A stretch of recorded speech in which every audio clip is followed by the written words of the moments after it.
మీతో ప్రభు అంటున్నాడు. ఏమంటున్నాడు తెలిసిన? నీకు ఆరోగ్యాన్ని కలుగ చేస్తాను. అది మనస్సులో కానీ, శరీరంలో కానీ, ఆత్మలో కానీ, నీ గాయములో నేను మాన్పుతాను. దేవునికి స్తోత్ర.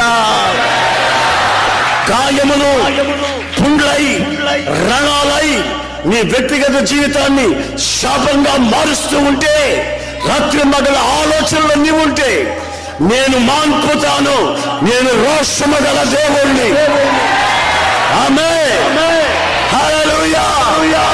దేవుణ్ణి ఎరిగిన నీవు, సజీవుడైన యేసయ్యను ఎరిగిన నీవు, సమాజము మధ్యలో యేసయ్యే దేవుడిని ఒప్పుకోవాలి. ఆయన తప్ప వేరొక దేవుడు లేడు అని చెప్పాలి. ఆమేన్. వేరొక దేవుడు లేడు అని చెప్పాలి.